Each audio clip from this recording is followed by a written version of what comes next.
Muy interesante la lectura de Ramón Pérez sobre la educación, sobre sus procesos históricos, el uso de la tecnología en las aulas de clase. Ramón Pérez encuentra el aspecto del problema, pero parte de un razonamiento para mí errado, en mi modo de ver, porque considera que el ser humano no tiene diferencias fundamentales con los animales y otorga al intelecto humano una simple capacidad de supervivencia, de adaptación, evolución. A Ramón Pérez le gustan las escuelas, ese es otro problema que yo le veo. Las aplaude. Dice Ramón Pérez que la escuela surge como institución al servicio de la sociedad para asumir funciones que ésta por sí misma no es capaz de desarrollar. Yo no lo creo así, creo que la escuela es creada para precisamente deformar lo que la familia debería ser en la educación de los hijos.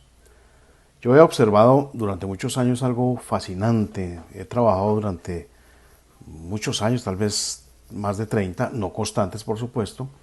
He hecho trabajo comunitario en las localidades más pobres de Bogotá, en las comunidades indígenas, en comunidades apartadas, incluso también en escuelas donde se educan, entre comillas, a los hijos de los aristócratas.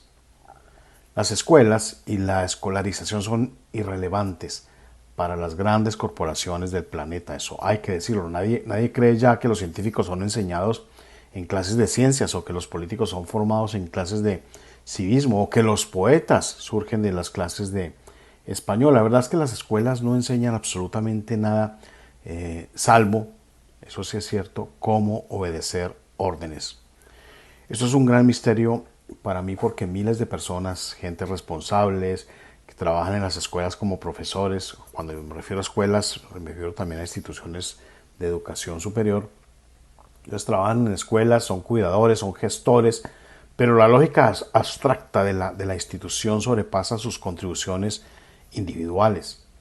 Aunque los profesores se preocupan, también hay que decirlo, y trabajan muy duro, la institución es psicopática, es decir, no tiene conciencia.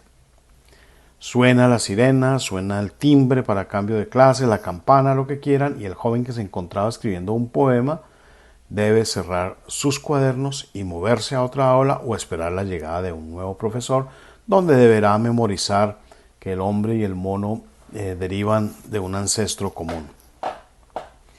Nuestro sistema es un problema también de enseñanza, es obligatorio, es un invento del estado de Massachusetts hacia 1850. Fue resistido, a veces hasta con las armas, por un considerable 80% de la población de Massachusetts.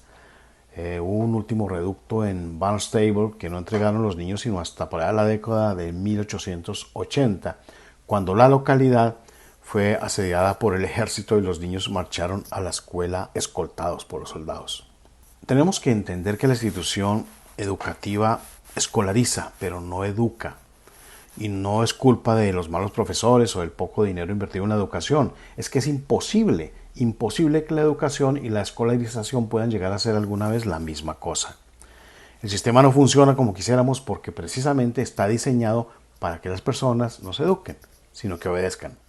Las escuelas, como sabemos, fueron diseñadas por Horace Mann y Bernard Sears Harper de la Universidad de Chicago y por Thorndike de la Escuela Normal de Columbia y otros hombres para ser, el propósito era que fueran instrumentos de la dirección científica de las masas, algo que también he dicho antes, de que forma parte de la escuela de Frankfurt. Las escuelas están diseñadas para producir, a través de la aplicación de fórmulas, seres humanos estandarizados, cuyo comportamiento pueda ser predecible y controlado. La miseria diaria a nuestro alrededor está causada en gran medida por ese hecho, por el hecho de que tal y como Paul Goldman lo estableció hace unos 40 o 50 años, forzamos a los niños a creer en lo absurdo. Cualquier reforma de la escolaridad tiene que tratar con elementos absurdos en su naturaleza intrínseca. Hay dos instituciones que controlan el día de hoy la vida de nuestros hijos, lo menciona Ramón Pérez, aunque él no crea que todo está planeado para someter y controlar al ser humano.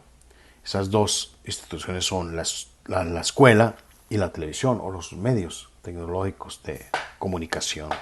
Ambos reducen el mundo de la sabiduría, fortaleza, templanza y justicia hacia una abstracción sin final y sin frenos. En los siglos pasados, los niños y adolescentes estaban ocupados en el trabajo real, en la vida real, en la caridad real, en aventuras reales y en la búsqueda real de maestros que pudieran enseñarnos o enseñarles en ese momento lo que realmente se quería aprender.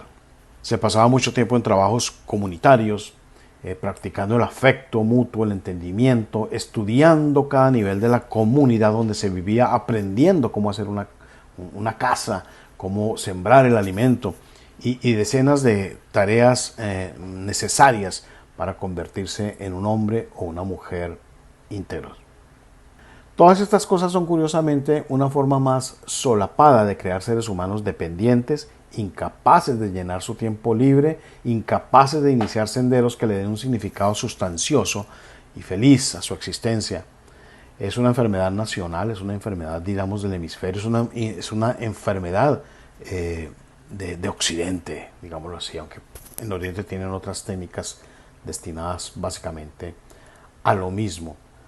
Drogas, narcotizantes, competición desenfrenada, el deseo de ser mejor que el otro, sexo recreacional, pornografía de la violencia, juego, alcohol, la peor pornografía de todas, que son las vidas dedicadas a comprar cosas, consumismo, la acumulación como filosofía. Todas son adicciones personales, todas son adicciones dependientes, y esa es la marca que deja inevitablemente la escolarización. Ramón Pérez, el autor de este libro, cree firmemente que las tecnologías de la comunicación sirven para informar, entretener o disfrutar. Aquí lo dice. Entiende Pérez que el primer gran efecto es el relativo al propio concepto de comunicación de masas, término que él usa mucho, y como tal la dirección de la información va en una sola vía porque las masas, dice Pérez, no tienen capacidad de crítica, no tienen ninguna absoluta capacidad de crítica en el entendimiento de quienes manejan esos medios. O sea, ellos, dice Pérez, reciben, pero en realidad no pueden analizar, no tienen conciencia de que detrás de los medios hay un objetivo. Eso es cierto, aunque Ramón Pérez cree que el problema está en otros lados, como en el abuso y la dependencia de la publicidad, en el acaparamiento de los espacios por parte de franjas de películas, de deportes y otras cosas banales. No ese es el problema, a mi humilde consideración. Yo quiero contar algo que he observado en varias personas.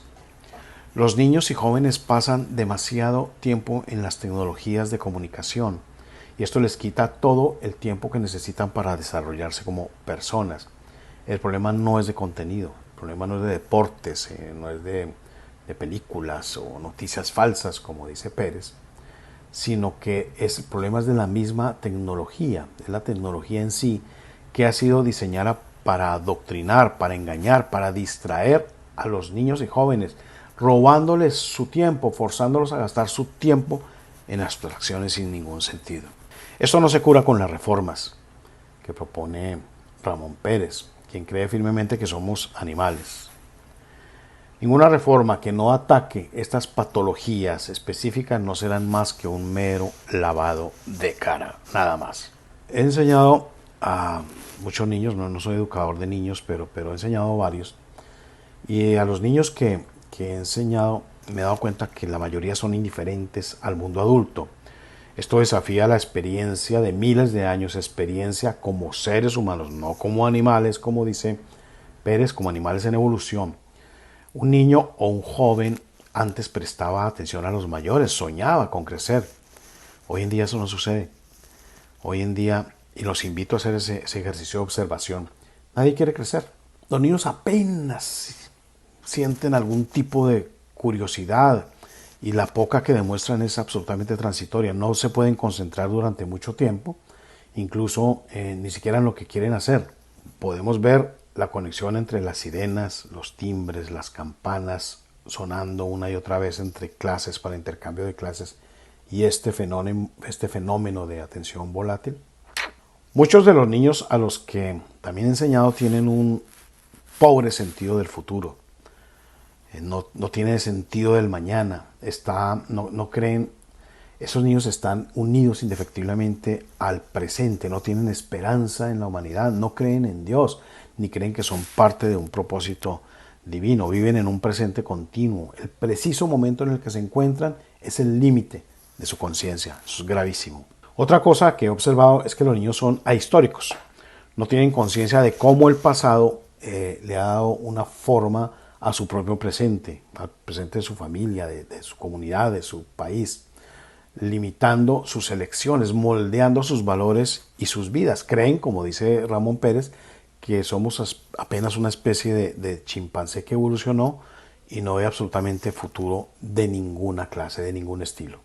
Otra cosa, los niños se han vuelto muy crueles, muestran falta de compasión ante los infortunios, se ríen de las debilidades de otras personas, muestran desprecio por aquellos que tienen necesidades. Los niños también se encuentran intranquilos ante la intimidad y la franqueza. No soportan una verdadera intimidad debido a una costumbre de por vida de guardar los secretos dentro de sí mismos. Por lo que se van formando, así van formando su personalidad a base de trozos, de partes de comportamiento prestados de la televisión, del internet, de las redes sociales o adquiridos para manipular a sus profesores. Puesto que no son ellos quienes dicen ser, el disfraz se les cae en la intimidad, por lo que las relaciones íntimas, no hablo sexuales, hablo de íntimas, son evitadas por ellos. Los niños de hoy en día también se han vuelto pasivos, tímidos ante la presencia de nuevos desafíos. Esto a menudo es ocultado mediante actos de bravuconería, mediante enfados, agresividades que en el fondo solo expresan un vacío sin fortaleza interior alguna. Podría hablar de otras cuantas condiciones que una reforma de la escolarización tendría que afrontar si queremos cambiar el mundo. Pero creo que las escuelas y los medios de comunicación, televisión, prensa, radio, internet, redes sociales, son, lo repito, los grandes causantes de estas patologías. Hay que hacer una simple ecuación, una relación de aritmética entre escuela y televisión. Todo el tiempo que los niños tienen libre, lo reparten entre la televisión y la escuela. Es robada por ambos. Eso es lo que destruyó la familia americana aquí en Estados Unidos, que aplicaba diligentemente esa premisa de la Constitución, que se encuentra en la Constitución, de formar un individuo con valores morales absolutos contenidos en las Escrituras. Eso está en la Constitución. Estados Unidos desechó ese principio bíblico de que son los padres los que tienen la responsabilidad de educar a sus hijos, no el Estado. Mediante la televisión, la escuela, el internet, pues eso es lo que hace el Estado. Y ni qué decir en nuestros países hispanos, donde desde hace cientos y cientos de años se entregan los niños para ser educados, castrados moral e intelectualmente, digo yo, por las escuelas, bajo el control del Estado. La gran pregunta es, ¿qué hacer? Sí, necesitamos un gran debate nacional que nazca en el seno de las familias, de los educadores preocupados. Necesitamos discutir sobre este modelo de escuela hasta que se elimine totalmente, hasta que la educación pase de nuevo a ser de la órbita de los padres, no del Estado. Poner dinero que ahora gastamos en escolarización hacia la educación en la familia podría matar dos pájaros de un tiro. Reparan a las familias al mismo tiempo que las familias reparan a sus hijos. La sociedad sigue dejando en manos de expertos, entre comillas, este tema. Y esto no ha funcionado ni va a funcionar. Y no funciona simplemente porque las premisas fundamentales de la escuela son mecanicistas, son antihumanas, son hostiles a la vida familiar. Las vidas pueden ser controladas por la maquinaria educativa, pero siempre se revolverán con las armas de la patología social. Drogas, violencia, autodestrucción, indiferencia. Ahora estamos hablando todo el rato de que nuestros jóvenes necesitan desarrollar autoconocimiento. Se usa mucho esa palabra, autoconocimiento, la menciona también Pérez. Ya, eso es charlatanería, eso no no funciona. Tenemos que crear experiencias escolares que devuelvan a los niños su tiempo. Necesitamos confiarles desde una edad temprana con independencia de estudios, quizás programado desde un colegio, pero que tenga lugar fuera de la institución educativa. Necesitamos crear un currículo, está importante, donde cada niño tenga la oportunidad de desarrollar su individualidad, su autoconfianza, donde recupere su tiempo. Tenemos también que devolver a los niños ese tiempo libre desde ya mismo, porque esa es la clave del autoaprendizaje. Y debemos reintroducirlos en el mundo real tan rápido como sea posible, para que el tiempo libre pueda ser gastado en algo más que abstracciones de las que hablamos. Es una emergencia, esto es supremamente importante y urgente, y se requiere una acción drástica de corrección. Nuestros niños están cayendo como moscas dentro de la institución escolar, sea buena o sea mala, no importa, es irrelevante. Los niños no deben caer como esclavos, como bichos dentro de este modelo educativo de las escuelas. Estudio independiente, servicio a la comunidad, aventuras, experiencia, largos periodos de soledad, de privacidad. Hay muchas diferentes formas de aprendizaje. Una por día o durante más tiempo. Esas son medidas potentes, son medidas baratas y efectivas de empezar una reforma real de la escolarización. Pero ninguna reforma a gran escala va a funcionar de manera que permita recuperar a nuestros jóvenes ya dañados, ni a nuestra sociedad enferma, hasta que entendamos, hasta que impongamos abiertamente la idea de que la escuela debe incluir a la familia como motor principal de la educación. Motor principal de la educación. Si utilizamos la escolarización para separar a los hijos de los padres, no nos engañemos, esa fue la principal función de las escuelas desde que John Cotton lo anunciara como el propósito de las escuelas de Bay Colony en 1650, y Horace Mann lo enunciara como el propósito de las escuelas de Massachusetts, que ya mencionamos, en 1850. Si eso sucede, vamos a continuar con el espectáculo de horror que tenemos hasta ahora. Ramón Pérez cree que la solución está en la revisión de marcos teóricos. Dice, hay que revisar los marcos teóricos para integrar didácticamente los medios y la nueva tecnología en las escuelas, en los procesos educativos. Yo humildemente creo que lo vital es regresar al currículo de la familia. La forma de devolver la salud a la educación es que nuestras escuelas se liberen del dominio absoluto de las instituciones sobre la vida familiar. Es promocionar durante el tiempo de escolarización confluencias de padres e hijos, confluencias que fortalezcan esos lazos familiares. Yo creo que eso es lo importante. La solución no está en la revisión de los marcos teóricos, como dice Pérez, creo yo, sino que es hora de volver a la democracia, al individualismo, a la familia. Esos son valores morales absolutos contenidos en las Escrituras. Muchas gracias.